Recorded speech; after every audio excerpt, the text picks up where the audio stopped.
buenas noches a todos. Bienvenidos a una conferencia espectacular del Instituto de Astronomía de la Universidad Galileo. Esta noche tenemos un invitado muy especial. Tenemos al doctor Alphonse Sterling de NASA, del grupo de solar de física, del grupo de física solar de la NASA. Y me voy a permitir leer su currículum en español para que podamos tener una buena idea de quién nos va a platicar. La plática va a ser en inglés, pero les voy a contar quién nos va a hablar. Déjenme contar que el doctor Sterling está interesado en varios aspectos de la física solar, observacional y teórica. Después de sus estudios de posgrado, el doctor Sterling pasó un año como investigador postdoctoral en el Laboratorio de Investigación Naval. Posteriormente, pasó más de 15 años en Japón, trabajando como parte de Yokowo Solar A, en el proyecto de satélite solar. Luego, el doctor Sterling trabajó en el Consejo Nacional de Investigación con el Grupo de Física Solar del Centro de Vuelo Espacial Marshall, en Huntsville, Alabama.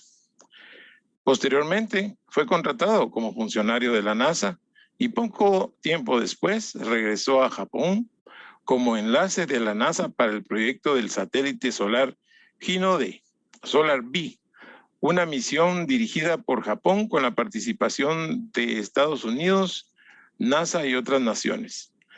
Además de la investigación, el doctor Sterling también actúa como planificador jefe de la NASA para el satélite solar Hinode.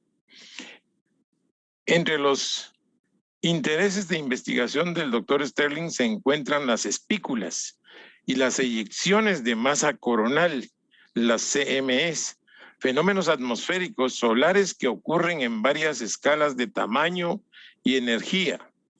El doctor Sterling ha investigado los mecanismos físicos de su aparición y ha identificado posibles indicios de CME inminentes. Tales firmas pueden eventualmente ser de uso práctico para predecir el inicio de CMEs y servir como señales de advertencia para CMEs que podrían dañar los sistemas electrónicos y satelitales. Déjeme entonces darle la bienvenida al doctor. Dr. Alphonse Sterling, welcome to Galileo University. We are honored to have you here. And thank you for accepting giving us this lecture about the solar coronal jets and other phenomena. I am very, very happy to join you. And of course, I would much prefer to join you in person. I would love to visit Guatemala City, but This is the way we are doing things these days. Yes. So I am happy. Thank you.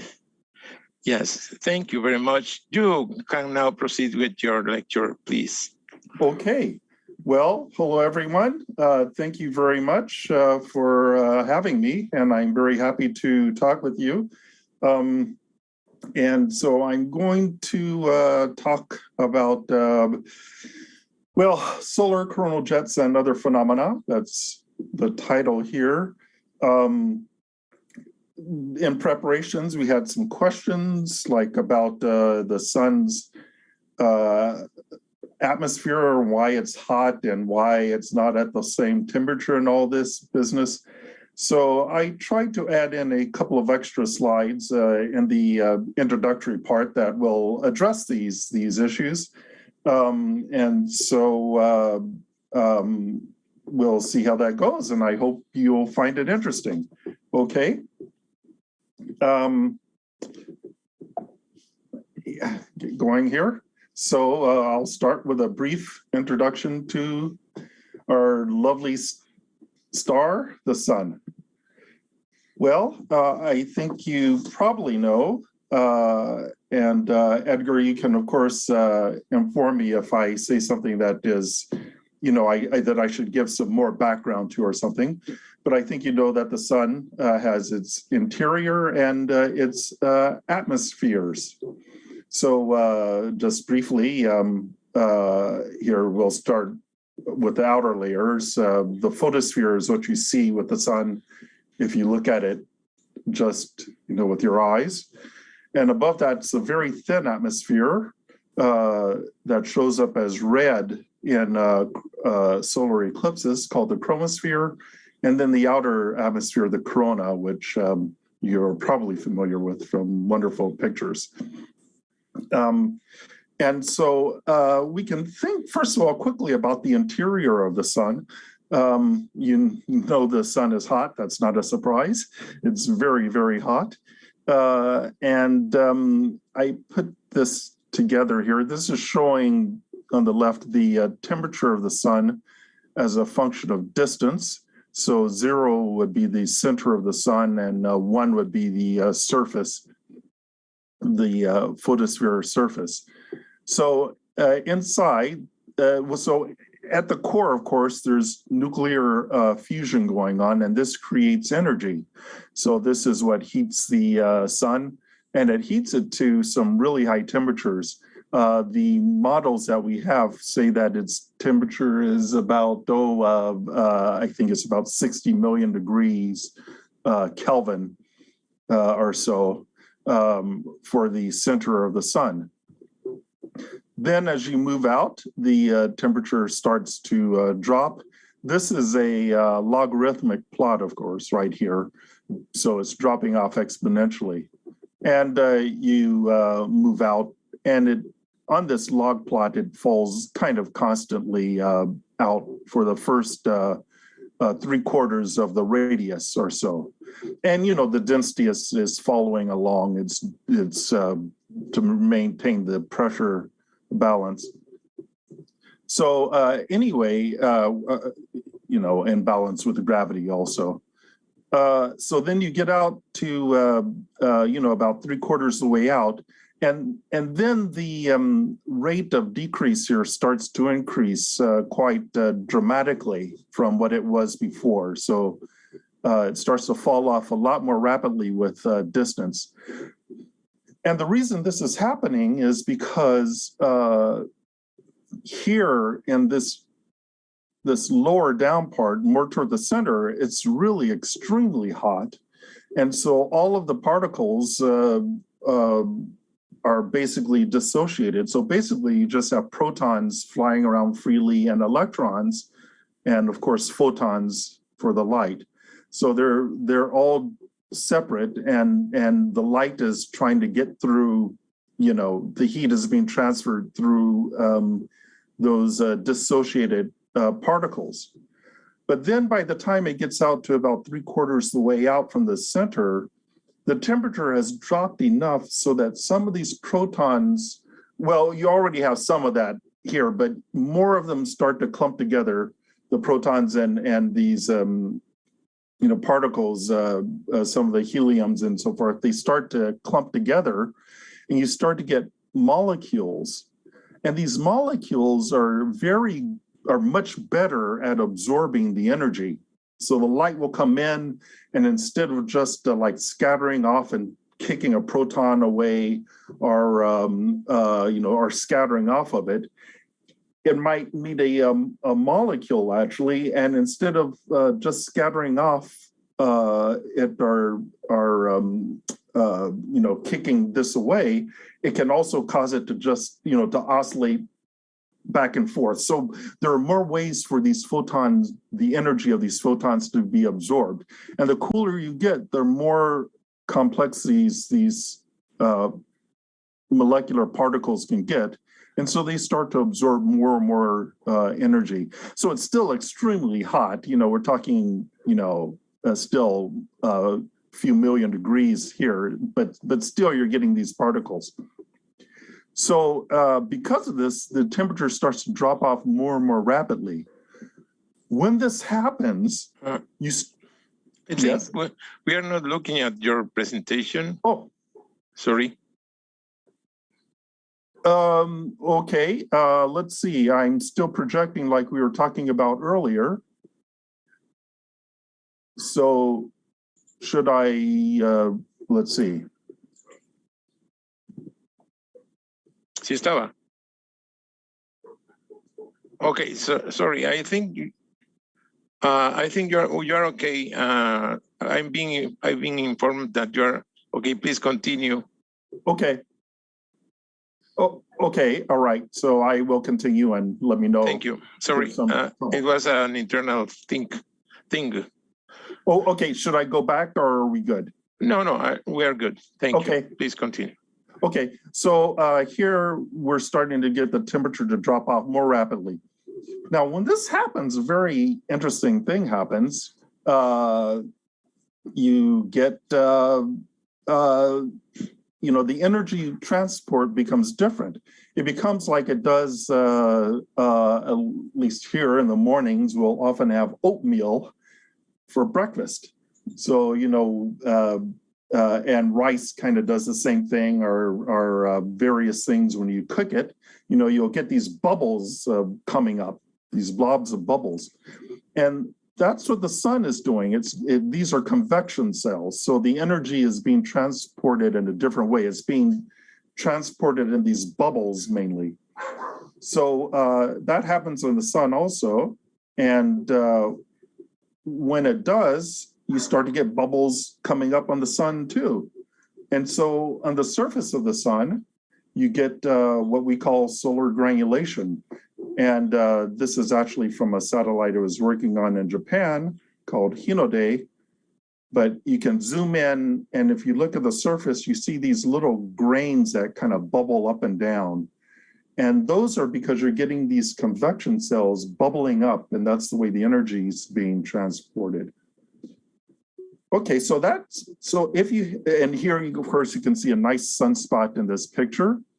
And then, in between, you see these bubbles I'm talking about.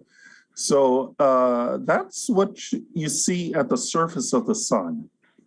Okay, so now I'm going to talk a little bit about the temperature above the surface. So here I've talked about this temperature going from the center of the sun out to the surface. Starts off at about, like 50 or 60 million K, and it drops down. It starts dropping down more rapidly as you're getting toward the surface.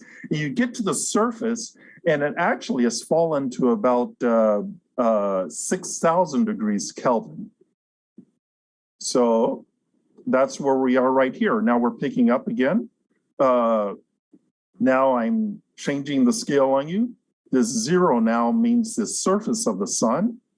And we're going from the surface, and this is just the height in kilometers above the surface. So this is a photosphere. The temperature here on this axis, log temperature, is about 6,000 degrees Kelvin. And then you go higher in the atmosphere, and it does this thing that some people were concerned about and asked me about, but the temperature starts to fall a little bit first. It reaches a minimum of about 4,300 degrees or so.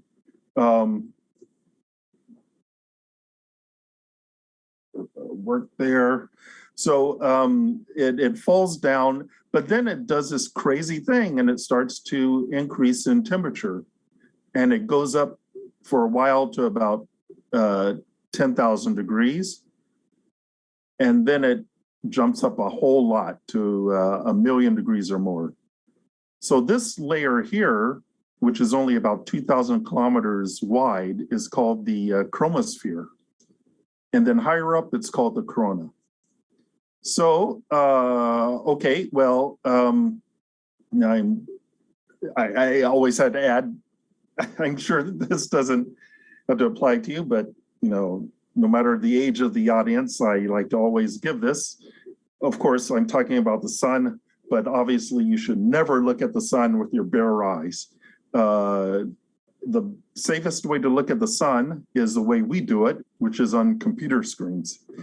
But there's one time when you can look at the sun, and that's when the bright part of it is totally covered up. So when this photosphere is totally covered up, and of course that's during a total eclipse. And this is a picture of the corona of the sun.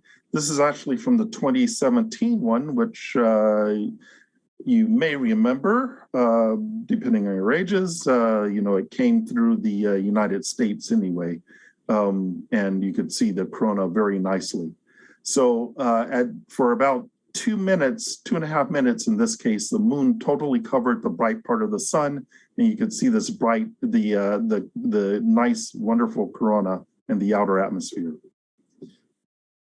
Now the corona, I'm going to talk a little bit more about the temperature in a bit, but anyway, I've just said it's very hot. It's 1 to several million degrees, where the photosphere was only about 6,000 degrees.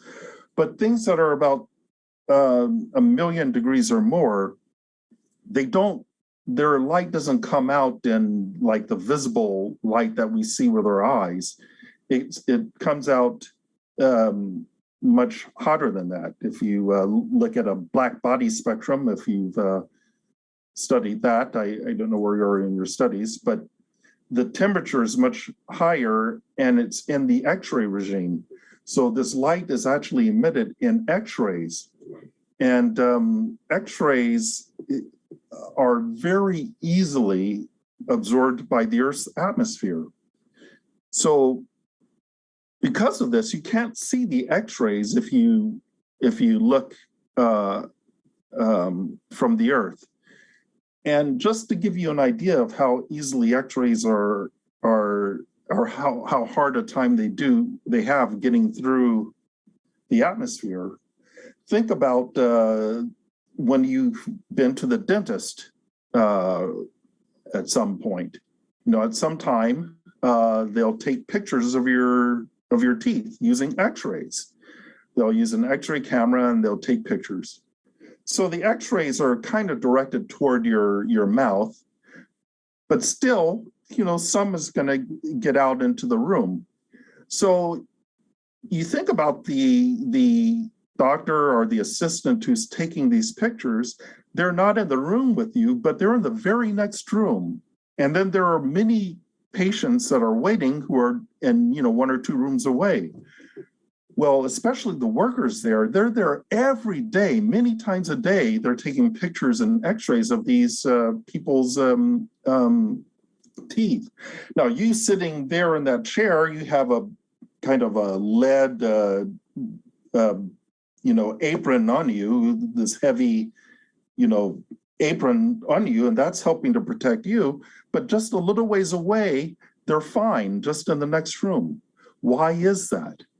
The reason is because the X-rays are very easily absorbed by the Earth's atmosphere. So the X-rays just don't travel very easily, very far in the atmosphere. Now, the light from the sun, from the corona, is given out in X-rays.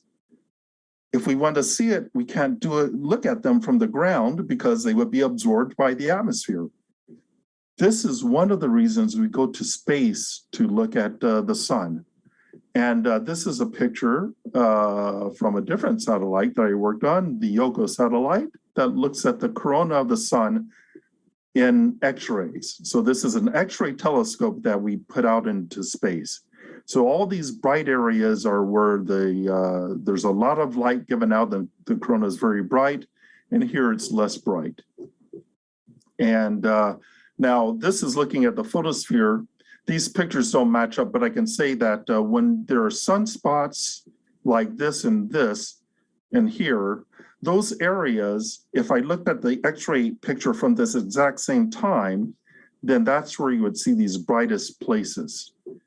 So there's a lot of activity that's making both the sunspots and also the bright, very hot corona above it. And the corona actually varies with time. This is, let me see, let me go on for a second. This actually is from a different satellite that's looking at the sun's corona. And this one takes pictures very rapidly. And so it took pictures of the corona, looking at the whole corona over a long period of time and made a movie of it. And this is the resulting movie. Now, in your class, maybe you studied that the sun rotates and it takes, I would give this to you as a quiz if we were standing in the room and asking how long it takes to go around once. But if you look at the bottom, you can see. But basically, the sun takes about 1 month to rotate once. So to go around once, it takes about 1 month. It's a little faster at the equator than at the poles, but basically that's it. But you can see how dynamic and how much motion there is of the corona over all this time. So the corona is changing very dynamically on the time scale of days and actually minutes and hours. But also it changes on a much longer time scale on the order of years. And that's where I go back here. This is a picture taken where we took pictures of the sun with this Yoko satellite. And this is one picture. Of course, there are many pictures taken, but this is made from one picture a year of the sun. And this satellite lasted for about 10 years. And so there you can see the activity of the sun changes over, actually it's an 11-year cycle that the sun goes through, where the activity is very large, very high, to very low, and then back up. And so this is showing this very dramatically in this picture. Now, what is behind all of this change is the magnetic field of the sun. So this is a similar picture made with a different telescope on a different satellite, but for about the same, taken the same, about the same time for each of these individual images. And this is showing the magnetic field of the sun. So, of course, a magnet has two poles. It has a positive and a negative. And if you have iron filings, you can see the curves that are, of shape of this magnetic field.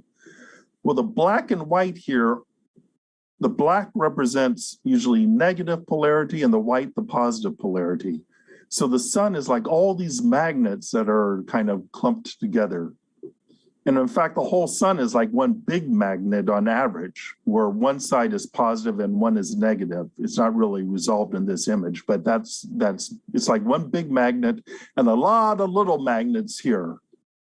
And you can see that all this activity, the number of magnets goes down or weaken when you get to the low part, and then it comes back up. So that's why the activity in the corona also goes this way. So now just very quickly again, so why is this temperature all different? Well, actually, no one expected this. In the mid 1800s, no one had any idea about this. So they expected the temperature of the sun to keep on falling down from the surface about 6,000 degrees. They expected it to be lower as you get out here, and it would keep on falling lower and lower and lower. Well, in the 1860s, they made spectroscopes. And of course, with spectroscopes, you can see the elements, and the spectrum of something is like its fingerprint. So so on Earth, if you take some element and you heat it up and you look at its spectrum, you see spectral lines at certain places and oh, that's what's there. So that's what people did with the sun. They took it to an eclipse and they tried to look at the spectral lines to see what the sun is made of. And they actually saw things they didn't understand. And this is where we get to this wonderful poster that Galileo University put together for my talk. But this is my picture. And well, this is my picture too, but this is my picture in a different way. So this is one that I took during the 2017 total eclipse. And this is called a flash spectrum. So you basically, if you have a spectroscope, you can make a very simple spectroscope, as you know, by taking a diffraction grating, putting it on one end of a tube, and then the other end you put a slit, and the light will come through the slit, and it will go through the diffraction grating, and it will break up this slit into a lot of little slits, and those are what your spectral line is.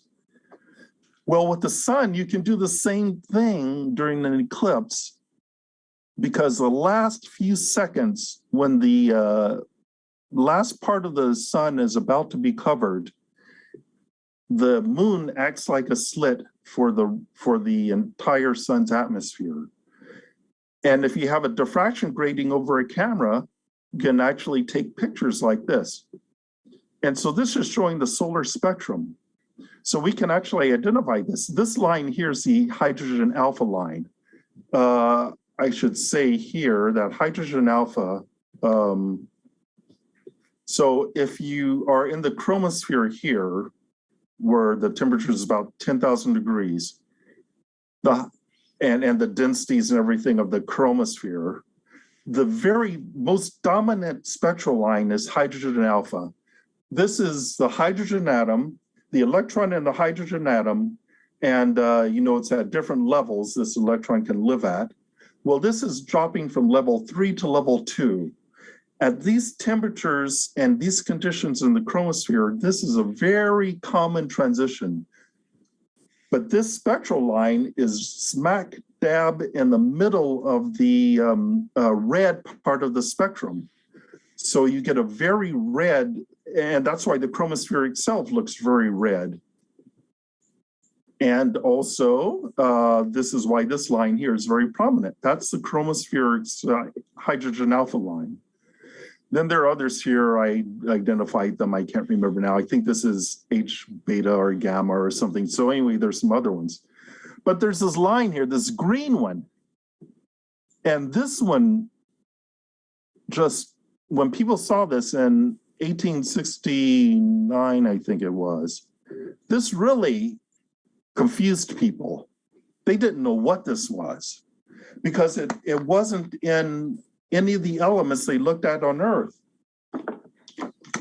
So they said, well, okay, it must be some element that's only on the sun and only in the corona. So we're going to call it coronium. Coronium. Corona, coronium. So they said this and they said, well, that's the element in the corona, because they figured that the temperature must be low and it's making this thing here that we haven't seen. Well, it wasn't until 1940s so it's like 60 or 70 years later, people figured out that, oh, actually, this spectral line and others that they saw, they are normal spectral lines. But in order to see them, what you have to do is you have to take iron, the element iron, look at it on Earth, but heat it up to like 1,000,000 degrees. Then you'll get a bunch of different spectral lines, because then what you do is you take the iron usually has 26 electrons, I think it is. Well, you have to take off a whole lot of them, like let's see, 26 minus 12, like 13 or 14 of them, because it's so hot that all these electrons go flying off, and then the rest of them can jump between all those remaining levels in the iron atoms, the electron, the shells. And one of these very strong transitions makes this green line. And so this actually, coronium doesn't exist, but people thought it was. And in fact, it was very interesting, because these people in the 1860s were saying, well, this coronium and it must be there. But actually this gave the solar and the astronomers a lot of trouble with their chemistry friends, because the chemists at about the same time in the late 1800s were also arranging all the elements into the periodic table, which is probably hanging in your room, your classroom. And these chemists were saying, well, this coronium you're talking about, it has to have certain properties.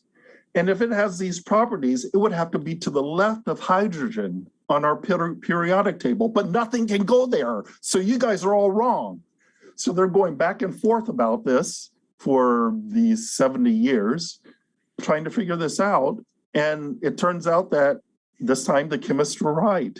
And the astronomers were not in this case. It was, so they had these debates that go on for just decades and decades.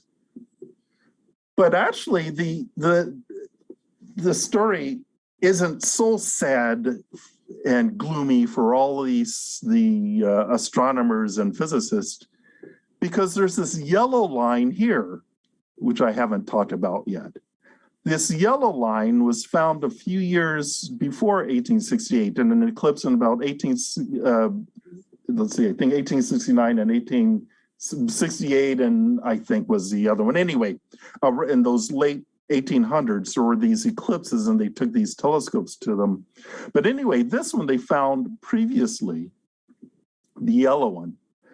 And this, it turns out, is helium from the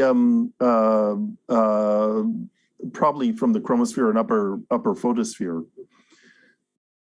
So this helium line was actually found in this way. And in fact, the Greek root for helium is the same as Helios for heliosphere. So helium is actually named because it was found in the sun. So it was found in the sun before it was found on Earth. So, so this idea of calling this coronium wasn't really so crazy, because they just done that for an element they really did find in the sun, but it didn't work for this green line. So anyway, this is how people found out that the sun is very hot, that the outer atmosphere, I should say, is very hot. And it's a mystery of why it was a mystery for a long time, why it was hot. And I have to tell you, in a lot of ways, it still is a mystery today. We don't know exactly why it's so hot, but we have a good idea. We know the basics. And the basics goes back to this magnetic field that I'm talking about here. The magnetic field is rooted in the photosphere of the sun. And this granulation I showed earlier, this right here, this bubbling up here, like your morning breakfast hot cereal, this is in the photosphere. Well, the magnetic field that goes into the corona is rooted in the photosphere. And this bubbling up moves these magnetic fields around. And by moving this around, this sends energy from below the photosphere up into the corona. So when it gets up high, this energy is now in the magnetic field, and then somehow it's taken from this magnetic field and it's converted into energy and it's released as heat. So see, it's very tenuous here. The density is very low up high, so the magnetic field can shake around and it can do a lot of heating, whereas down here, the same amount of shaking couldn't do it. So this is why the temperature can fall down, you know, just falling off until you reach the photosphere, but then different physics works to drive the temperature up to the higher levels. So that's a very quick explanation for why you were going to get a hotter atmosphere. We could talk about that more later if you're interested. But I must say, though, that the details of exactly how the magnetic field converts the magnetic energy to the heat is still something that we're trying to sort out even today. Okay, so let's see. All right, so we're still in the introduction here, but let me go on a little bit to solar activity. Just a quick second here while you look at that movie.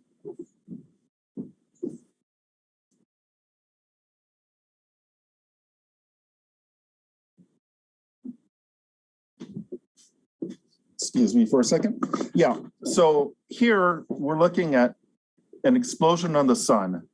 And this is, yes, Edgar, is there something? Are we good? Yes, we are good. Okay. All right. Looking at the movie. Yes, yes. So this is an eruption on the sun.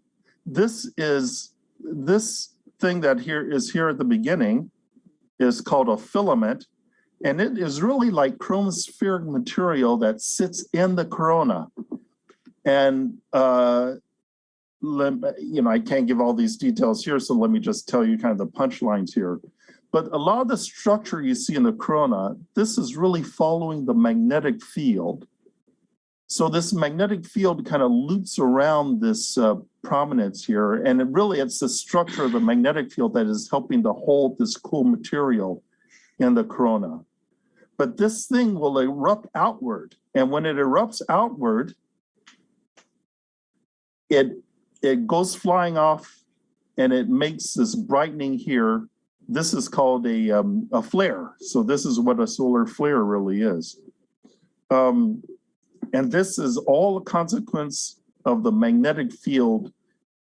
It's in a stable position for a long time, for weeks actually it can be, but then something happens to make it go up unstable, and then it erupts outward. And trying to understand the details of why it goes unstable and erupts is one of the things that I am investigating. So in fact, this is actually from an eruption that I studied. And this is from a different satellite from the other two I've shown you so far. But anyway, so one of the things we do is we try to understand the magnetic structure that goes on. I think this is from the same paper from what I was just showing you. So this filament here is sitting inside magnetic fields, and then it's surrounded by other magnetic fields. And there's a lot of complex structure here that we think that we're trying to understand by the images and the measurements that we're taking of it. So anyway, yeah, this thing gets thrown off from the sun. Oops. And it gets thrown off. Well, a lot of times it keeps on going out, and when it does, it becomes here, and it shows up as a CME. Now, this is from yet a different telescope. It's on that same satellite that I was just showing you images from, but a different telescope. This one makes an artificial eclipse, so it's looking at a much broader area than I was showing before. This is showing where the sun is, but now it's covered up by this disk. So during an eclipse, the moon will do this, will cover up the sun. But if we go into space and do it with our telescope optics, we have to instead put an artificial moon here. So it's just a disk in the telescope. But these things flying off, these are all coronal mass ejections. So it's like what I just showed you earlier, but it's a continuation of it. This movie runs for about 2 weeks, actually. So this is really sped up very quickly. So these things can fly off, and as you may have talked about in your classes, they can actually come toward Earth and actually affect Earth sometimes. Here goes a nice big one going off. Okay. So now I like these eruptions very much. So I just showed you one here from one set of telescopes. So then later we made an even nicer telescope, and this is an eruption from that one.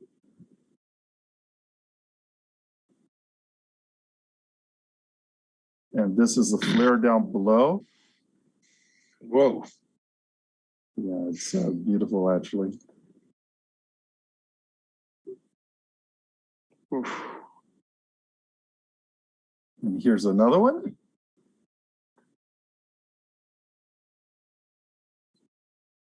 Oh, wow. These are very nice. So, okay, so that's kind of my overview for the sun and the activity. And I have things in Coronal Jets. I think we're going to skip some of the detailed information, but I wanted to give you an introduction to them. So this is looking at the sun with, I guess, yet another telescope. I showed you something from this satellite. This is Hinode, but this is a different telescope on it, and it's looking at X-rays. So now we're looking at the limb of the sun, and you can see these things coming off, and they just look like linear things coming off. And the sun really has a lot of these. Every day, there are about 30 of them that will go off in this region of the sun alone. And these are called coronal jets. So one of the things we've been trying to do is understand how these work. And, you know, there's various properties I can talk about with them, but this is one of the studies we did with them. And this is showing one jet. Now I'm zoomed in a lot. So before you saw the curve of the sun, here it's almost flat. So I'm really zoomed in a lot. And this is from an X-ray telescope. And you can see the jet here. It's that linear thing that goes off, the spire that we call it. But you see at the edge of it, it's a bright thing here too. Well, one thing we found when we looked with a different set of instruments is that this comes from this. So with this other telescope, you can see that there's actually these filaments I was just talking about. I was just talking about these very large filaments like this.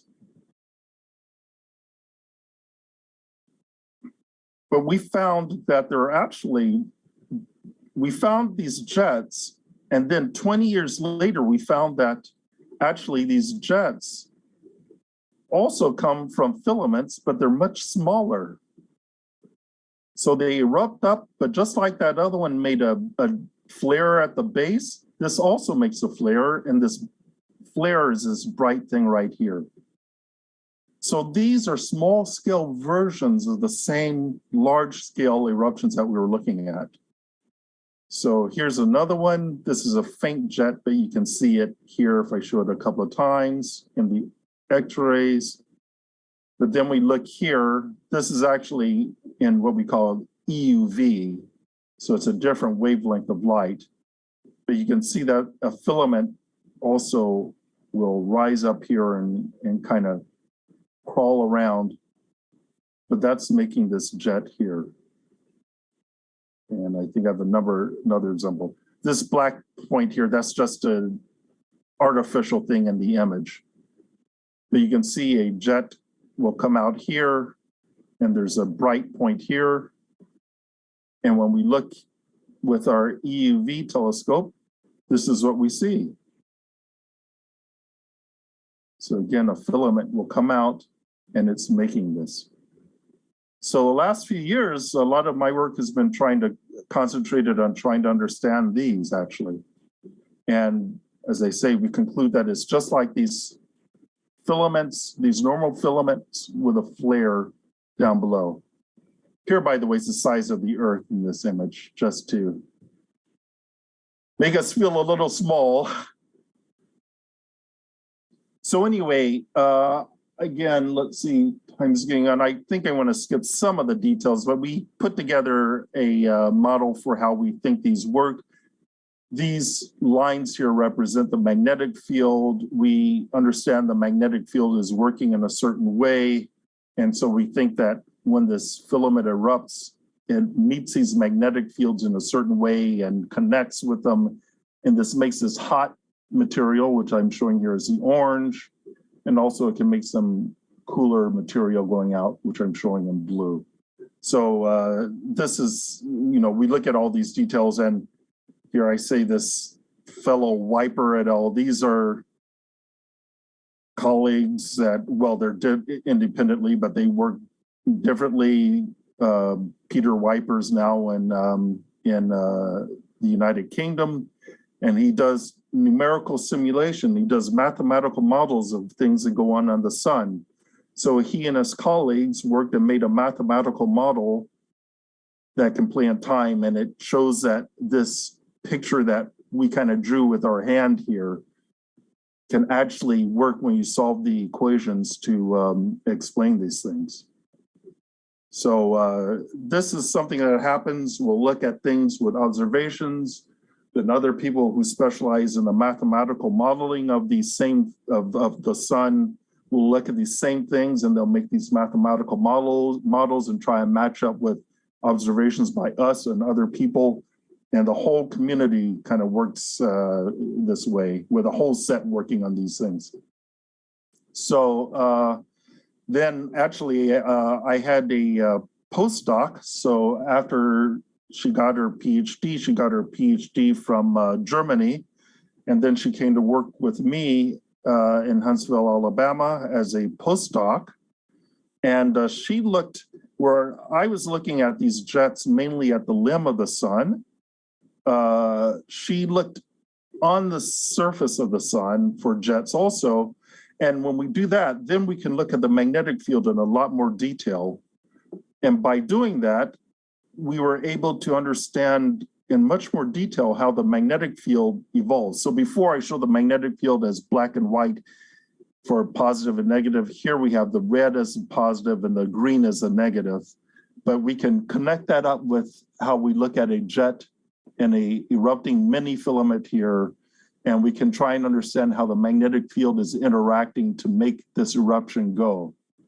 So that's an outline of what we're doing with these jets. And here's the magnetic field changing over about half a day or so, with the white and black again representing the negative and positive. Okay, so anyway, there are jets in different parts of the sun. But another thing we're wondering about, we asked this question. Since we think that these jets now are small-scale versions of these large eruptions, we might think, okay, they happen on the scale of large eruptions and they happen on the scale of jets. Do they happen on even smaller scales than that? So we actually did a paper where we studied this idea. We plotted here basically the size of the filament erupting and then the number of eruptions occurring. And for large ones, they don't happen very often, a few times a month or something. So it's a very small number on this axis, but they're very large. They're like 30,000 to 100,000 kilometers in size for these filaments. So it's very large. So it's large size, but low in number.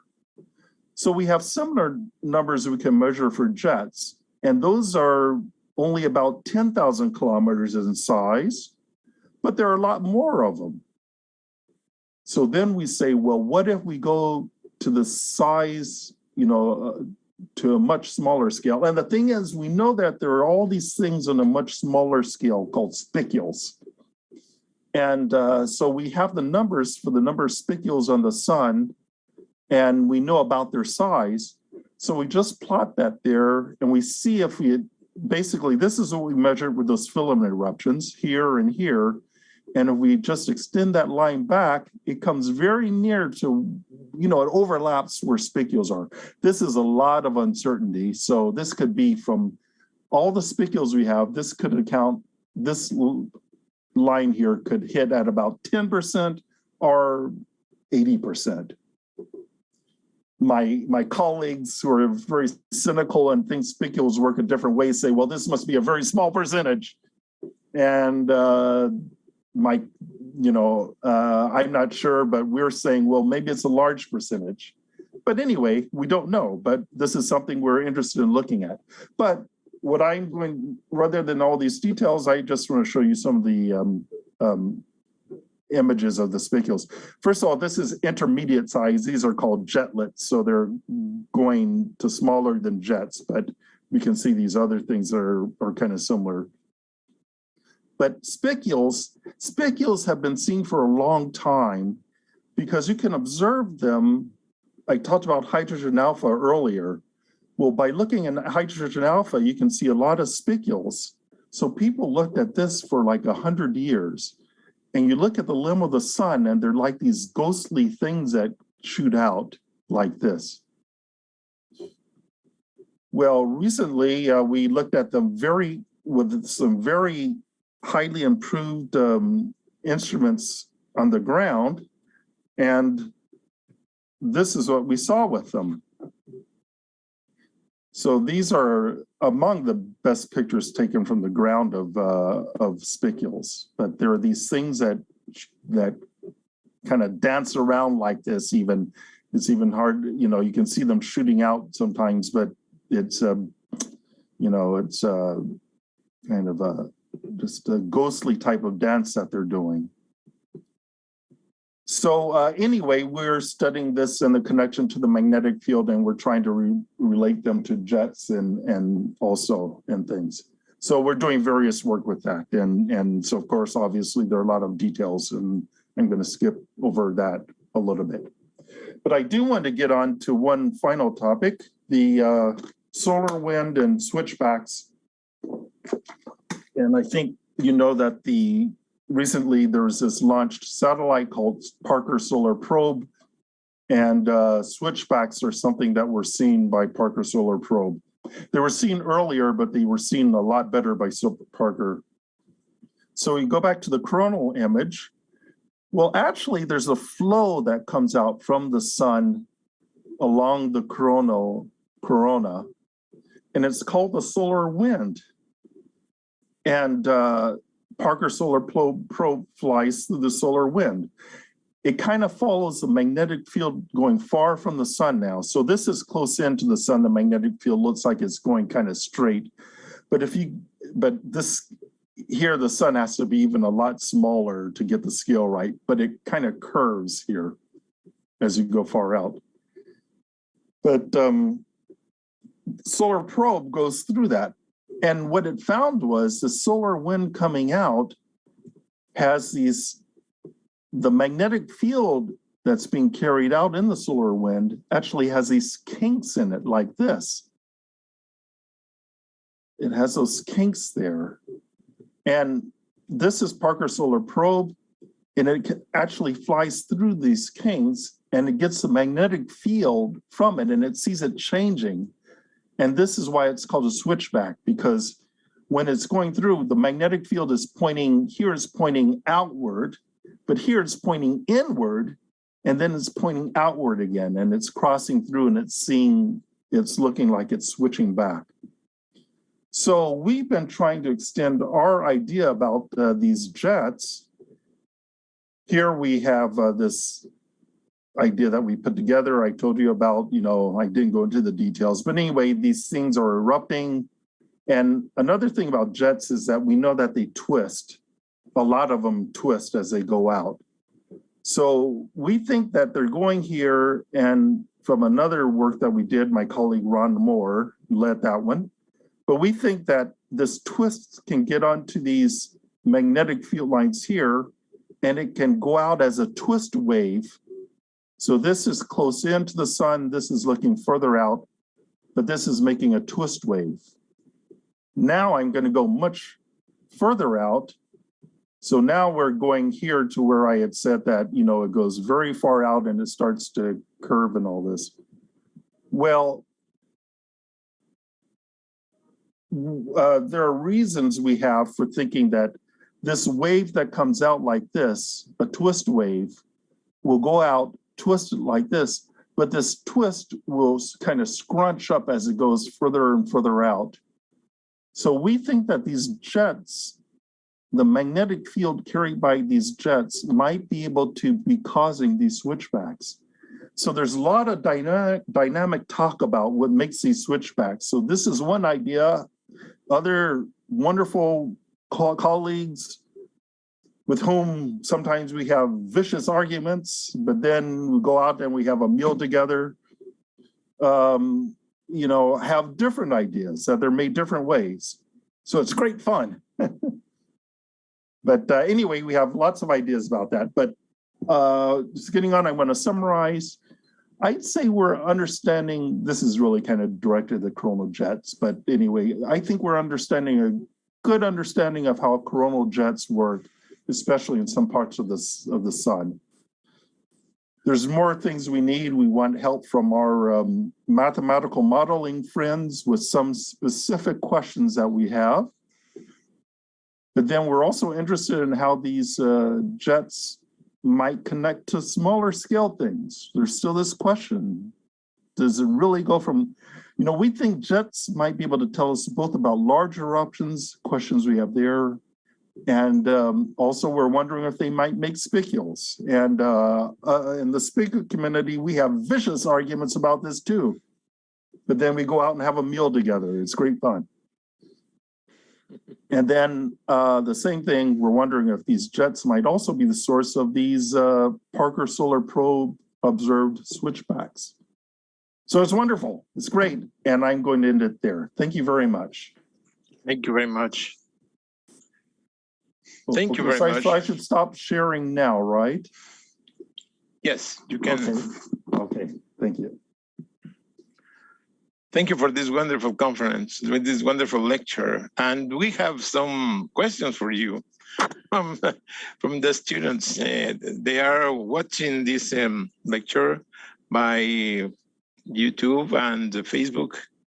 So they send some questions like, for example, this one. What is the difference between a flare and a prominence? Flare and a solar prominence. Is there any difference? Yeah, well, that's a very good question. You can add in like a CME also, flare, prominence, and CME. And it used to be that people thought these were all disconnected features. There's the filament or I've been calling them, I don't know what I've been calling, but in fact, I can't remember what you said, prominence or filament. But prominence. Prominence. Prominence and flares. Yes. See, prominence is, if you look at the limb of the sun, you see these things hanging off. Those are called prominences. But when we look at them on the disk, they look dark just because of the way basically you have a bright background when it's on disk, and so they look very dark there. But then if it's hanging out on the limb of the sun, the background is space, and so they're very bright. So they look different. So they're called prominences at the limb, and they're called filaments on the disk. And if you remember, I said that it takes about 1 month for the sun to rotate around. So what happened long ago when people discovered these, they would see prominences at eclipses, and they would see filaments when they would use a special filter in their telescope. This isn't in like the early 1900s. And they would see these dark things, and they would call them filaments. And they called them different things because, they look different. But then later we understood that those filaments are really prominences seen on the disk. So, but today we still have the same words. And so like during my talk, I may have called them prominences sometimes and filaments the others. They're really the same things. Okay, so that's that. Now flare, now when I was showing you this filament erupting, like this orange one that was very beautiful, the filament was there and the filament left the sun, and then it made this very bright brightening on the sun. That brightening on the sun is the flare. Okay. So see, they were discovered. See, we get mixed up with the terminology because they were all discovered differently. And then for years, decades, we didn't know the difference. So we called them different things. Now we realize that it's all part of the same system. It's the same sort of magnetic system that erupts out. So the filament sits inside of a magnetic kind of, a magnetic mountain or something of the sun, just a little, blemish on the sun, this big magnetic thing that kind of sticks out. The filament sits in there, but it's really this whole magnetic system that kind of drives everything. When this magnetic system goes unstable and erupts, it carries the filament out. The magnetic field comes together, and that makes the brightening at the bottom. It releases that magnetic energy, and it makes the flare there. And then that goes further out, and the magnetic field expands out and it becomes the CME. So there are real differences, and we could get into that. The cool material is what makes the filament or prominence. But when this erupts outward, it's really the magnetic instability. The magnetic field that's holding the prominence becomes unstable, and it comes together to release that magnetic energy to make the flare. Thank you, Dr. Sterling. We have another question here, which is, are the solar coronal jets stationary? They occur on some seasons, or are always in the same rate? Very good question. I think that they're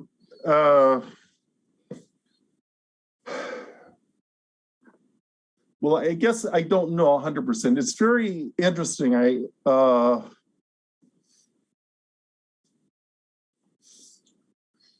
I've seen some discussion of people trying to say that they vary, like I was showing you the solar cycle over 11 years.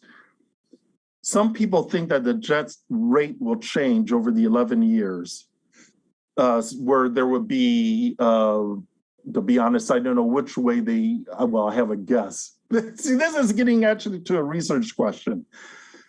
Basically, over a month or a year, 1 year, the rate is about the same.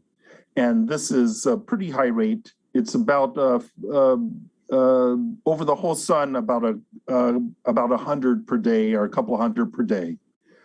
So over like a year, that's not going to change much.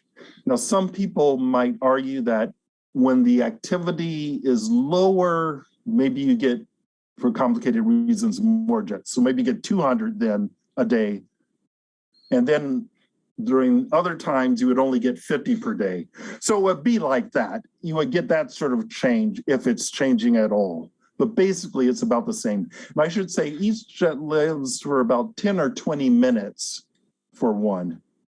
And then there are, as I say, in 1 day over the whole sun, a couple of hundred. Wow. Thank you. Someone here wants to know if you have a personal solar telescope. You know what?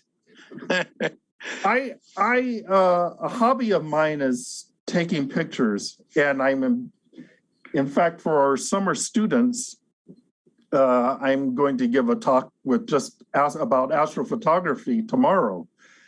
And I cannot think of a worse time to have planned that talk when the James Webb images have just come out. Oh, it's terrible. But for example, this background image I took myself here with my own telescope. Ooh. But the thing is, nice picture. Thank you, yes. But the thing is, basically, I don't do the sun because then that's my day job. Oh, I understand.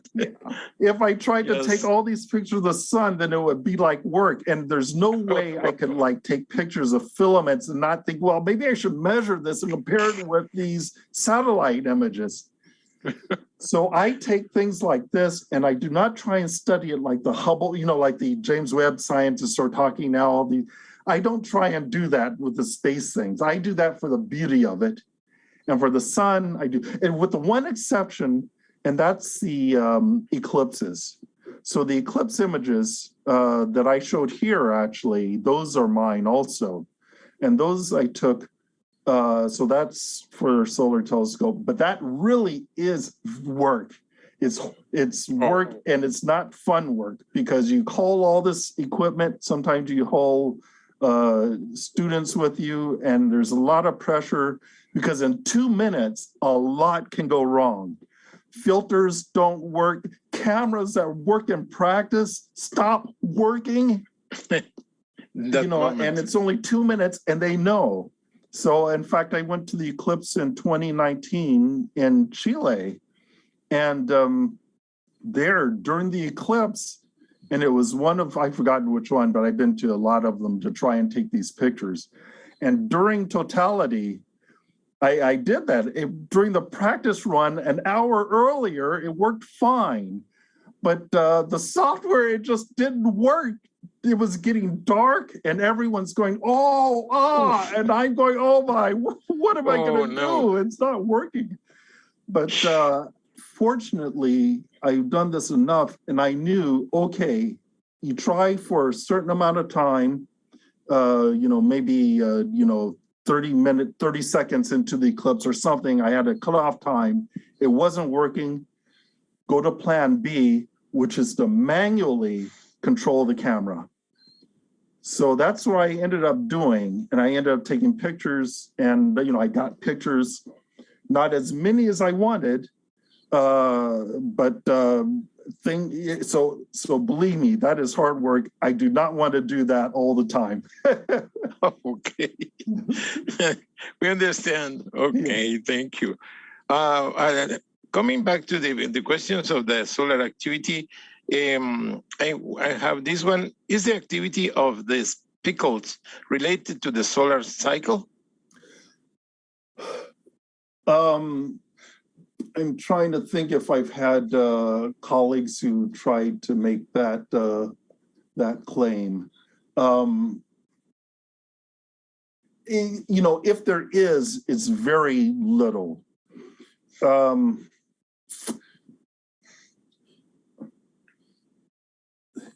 Because I'm thinking of from a research standpoint, and there may be some like second order effect, but basically no is the answer. And one reason for that, or one way to see that is spicules are really a chromospheric phenomena. And the chromosphere really is not so affected by the solar cycle. It's more the corona, and the active part of the chromosphere is a little different. So there are changes. But really, this is from the part of the sun that doesn't have a lot of activity, dynamic, explosive activity. That's from the that's the chromosphere. And the chromosphere does not change much with the solar cycle. So there's very little change of spicules. Spicules actually only live about 5 minutes, and there's not much change at all with the solar cycle.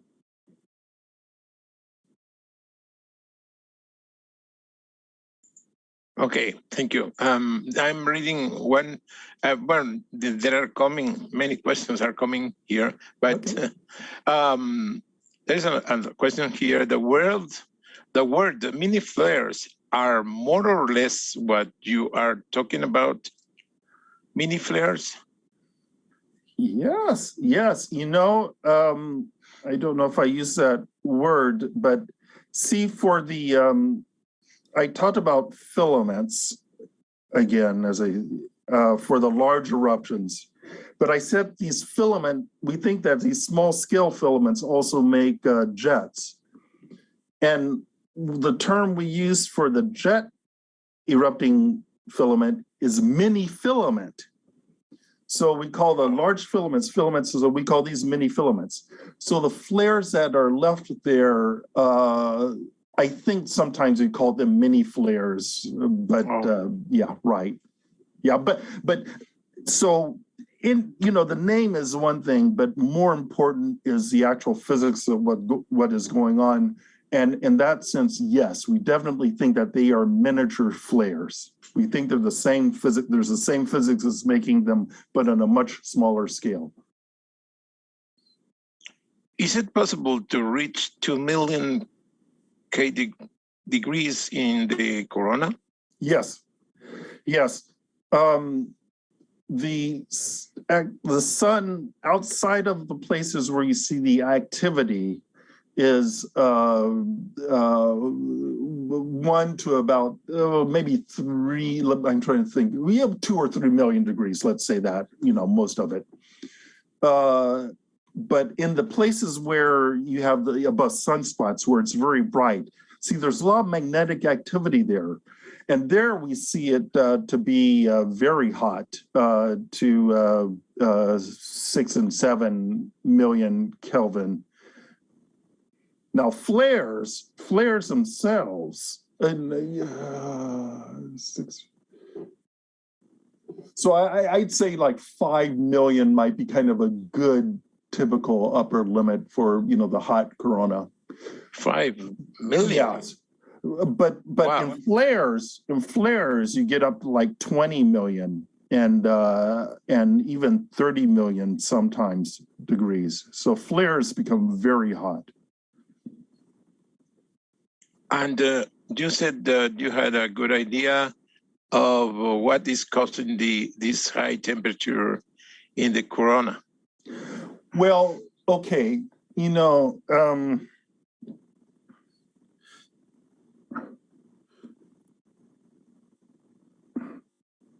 how do I say this? Let me say this. For the high temperature of the corona, there's something I could say again about the temperature of the corona. Again, I said that it should be falling off to, in the 1800s and early 1900s, we thought it should fall off below 6,000 and go 2,000 and get colder and colder. And then it was found to be hotter. Well, what this is like, the way I like to say it is, if you think of lights there, I don't know if you still have incandescent lights. We don't use them much here anymore, so I had to change my story. But incandescent lights are, they're a bulb, and they have it's I guess you could do it with a vacuum, but it's like an inert gas, argon or something, and there's a filament in it. That filament gets different, not of the sun, but just wire. That wire gets very hot. It gets to about 3,000 degrees, actually, 3,000 or 4,000 Kelvin. And so you might say, oh, well, that light gets to 3,000 degrees. Well, where does that come from? Well, you think about where the energy comes from, and there are different ways you can make energy, but let's just take the dams, in water, dam generating energy by blocking off water. So you block off this. So basically, the seawater is at, 0 degrees Celsius, so 300 Kelvin, whatever. So this 300 this 300 Kelvin water is making a 3,000 degree light bulb. How does it go from 0 degrees Celsius to 3,000 degrees Celsius? It's further away from the water. The temperature should go down. Well, what happens is you block off the water, you let some of it come through as a strong stream by the pressure that hits a paddle that turns a magnet that's surrounded by all this wire that induces a current by other remarkable physics, induces a current into the wire comes through the wall, it heats the filament. So basically you've taken that, you aren't taking the thermal energy of the water to make the light bulb, you're making mechanical energy. So on the sun, what happens is that, as I said, this magnetic field is rooted in the photosphere, and the coronal magnetic field is rooted in the photosphere. Well, the photosphere moves around like your breakfast cereal, your hot breakfast cereal boiling in the morning, bubbling up. That moves this magnetic field around. This sends waves out onto the magnetic field. So what this does is it takes that motion of the bubbling breakfast cereal and of the photosphere, and that energy, that mechanical energy, gets put onto the magnetic field. And then that magnetic field somehow loses its energy, transfers that energy from the magnetic field to the plasma in the corona and heats it. So it's the details of that, how the field comes together. We're working on those details, but we know in general it works that way. It's that mechanical energy that gets transferred from the sun's photosphere onto the magnetic field, and then somehow from the magnetic field into the heat of the corona. just like the seawater makes mechanical energy by turning these turbines, and that leads to the current, and that leads to the heating of the light bulb. So the basic idea, the basic outline of getting that, mechanical energy in the photosphere to the magnetic field into the corona, that energy is what makes the corona hot. But it's the details of how it's done that we're still talking about. Okay, thank you. And finally, is it possible to predict or made some probability of when can occur another Carrington event? Right. Well, let's start off smaller than that. Let's just say predict when flares will occur. We're making some progress on that, but it's still not, we aren't quite there yet. To some degree we are, because, our satellites, well, I can say it in a couple of ways. Our satellites, like one thing I was doing in Japan was, our satellites, they see only a small part of the sun at once, and they have different instruments on it. So different instrument, each instrument is run by a team, usually in a different part of the world.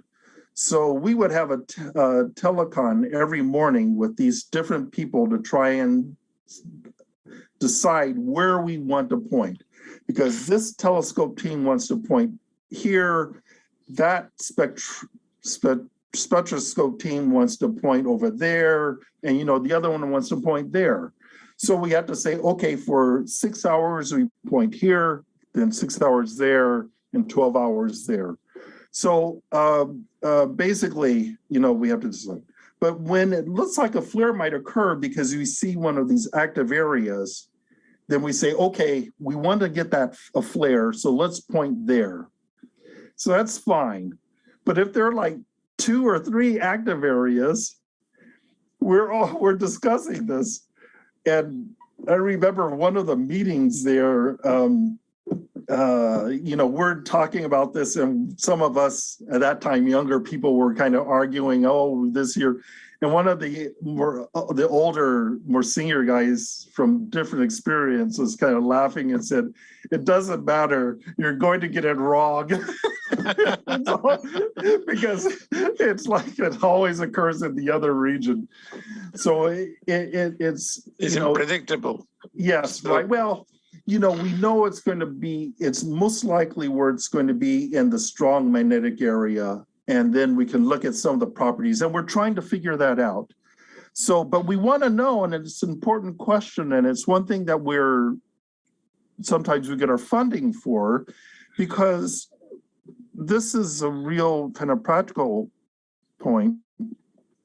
In 30, 40 years, some of these people, maybe some of you in this class, are going to be going out into space, and you're going to be going to the moon or to Mars. And if you're out there away from the protective environment of the Earth's magnetic field, you're very susceptible if there is a strong, not even Carrington level event, because some of these can carry very strong radiations. So if it's going to happen, we know, you can be protected if you're behind like shield that's maybe either metal, or I think water actually is a good absorber for a lot of these, so you get like a water envelope type of shield for you to get into, and you can be safe. But we would like to be able to predict within hour or two when this is going to happen. So we're still trying to refine our art for that, so we can tell to some degree. But a Carrington event, that would be, with a probability, maybe at some point we could say it, but we would need very strong fields. It's magnetic fields, that are very strong and arranged in a certain way on the sun. Yeah. How did you process the photograph of the corona you took during the 2017 solar eclipse. Yes, yes. So what happens there is, okay, like the eye has a dynamic range that's very good. It can see both faint and light at the same time for, kind of a pretty wide span. A camera can't do that. A camera, you set it for a certain exposure and ISO, film speed and all this. Then it can see from, very bright to kind of medium bright, but it can't see fainter. Use a different exposure, it can see from medium bright to pretty faint, so you can only see in those steps. But the brighter bit will be saturated. So what you do is you do a sequence. So during the 2 minutes, I'll do a sequence where some pictures are like 1 second, then it goes to like a half a second, then a quarter a second, then down to like I can't remember, 1/10 of a second or something, and then the sequence over. So I do a series of photographs like that. And then I use software to combine them. But of course, there's more to it. I mean, the sun is moving. And so because I wanted to get a lot of detail, I had to be just like these stars. And I tried to look back and I don't see it. But, these are tracked very carefully. You have to align your telescope with the North Star and off the North Star, actually, very carefully. And even then, that's not enough. You still had to do more. And then I even have electronic software to help in the pointing. Well, during the daytime, you can't point at the North Star, but you have to still use techniques so you can track very carefully. And then you have to be extremely careful with the focus, and the focus point can change as it's getting colder. So it's a lot of tricks that go, it's a lot of work that goes into trying to do it. But anyway, then the basic point is you take all those pictures at different exposures, then there's software you can, you find, and, that helps you to do the alignment, and then to combine these into the one image. And that's the way essentially all of the ground-based photographs are the nice and the way they're done. They're done in that, some variation of that technique. By the way, what you have in the background is the Leo triplet? They are asking if you have. I can't remember and I can't see. I think nice it is. Picture.